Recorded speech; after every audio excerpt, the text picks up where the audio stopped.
हज़रत मोहम्मद के तवीलावर तफसीली सीरत हज़रत मोहम्मद सल्लल्लाहु तमाम इंसानों के लिए अल्लाह के आखिरीन बियावर रसूल हैं। आपकी ज़िंदगी सब्र, हुकमत और अल्लाह की इबादत से भरपूर थी। आप सल्लल्लाहु की विलादत मकीन मिकर में हुई, जहाँ से आपने इस्लाम की दावत का आगाज़ किया और मदीन हमनूर हिजरत के बाद एक अजीम इस्लामी रियासत कायम की।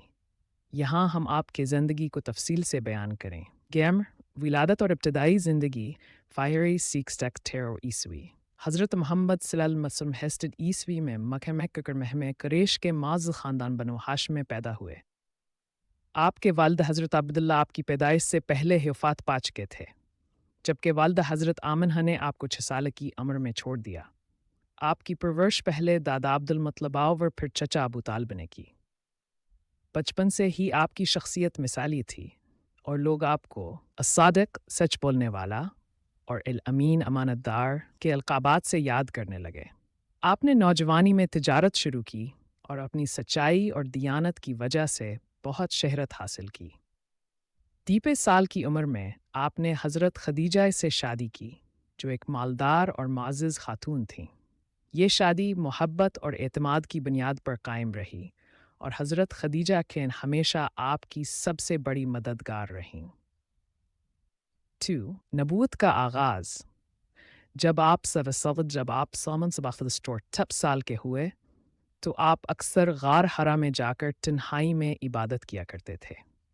एक दिन फ़रिश्ता जिब्राईल अलैहिस्सलाम अल्लाह का पहला पैगाम लेकर आए और फरमाया, अक़रा बि इस्मि रब्बिका अल्लज़ी ख़लक़, पढ़ अपने रब के नाम से जिसने पैदा किया। सूरह अलक़।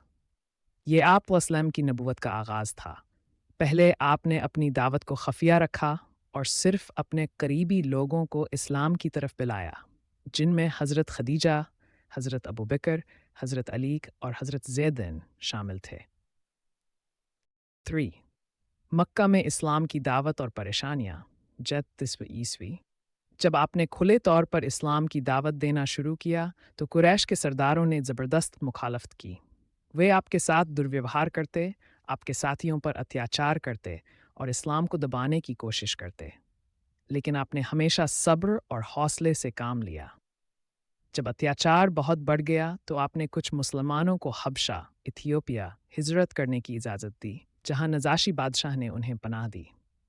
ताइफ का सफ़र एक बार आप इस्लाम की दावत देने ताइफ गए, लेकिन वहाँ के लोगों ने आपको पत्थर मारे। आप ज़ख्मी हो गए, मगर बद्दुआ देने के बजाय उनके लिए हिदायत की दुआ की। मिराज का वाक़िया इसी दौरान अल्लाह ने आपको मिराज का अजीम मौजज़ा अता फ़रमाया, जहाँ आपने बैतुल मक़दिस यरूशलेम से 7 आसमानों का सफ़र कर अल्लाह से मुलाकात की। 4. मदीना हिजरत और इस्लामी राज्य की स्थापना 1 ईस्वी मक्का में जुल्म हद से बढ़ गया तो अल्लाह के हुक्म से आपने मदीना की तरफ हिजरत की। वहाँ के लोगों ने इस्लाम को कबूल कर लिया था। मदीना में आपने मुसलमानों के बीच भाईचारा कायम किया, मस्जिद नबवी की तामीर की, एक इस्लामी हुकूमत की बुनियाद रखी, यहूदियों और अन्य कबीलों के साथ अमनती के मुआहिदे समझौते किए। 5. युद्ध और इस्लामी जीतें 6 Resort to 630 ईस्वी गज़वा बद्र 1 ईस्वी मक्का के मुशरिकों गैर मुसलमानों ने मदीना पर हमला किया, लेकिन सिर्फ 300 ब्रेन मुसलमानों ने अल्लाह की मदद से 1000 दुश्मनों को शिकस्त दी। गज़वा ईस्वी मुशरिकों ने बद्र की हार का बदला लेने के लिए दोबारा हमला किया और कुछ गलतियों की वजह से मुसलमानों को नुकसान हुआ, लेकिन अल्लाह ने उनकी मदद फरमाई। ग्री एक खंदक ईस्वी कुरैश और दूसरे कबीलों ने मदीना का घेराव किया, लेकिन हज़रत सलमान फ़ारसी के मशवरे से एक खंदक गहरी खाई खोदी गई, जिससे दुश्मन नाकाम हो गए। सुलह ए हुदैबिया आप सल्लल्लाहु ने काफिरों से अमन का मुआहिदा शांति संधि किया, जो बाद में इस्लाम की फतह विजय का कारण बना।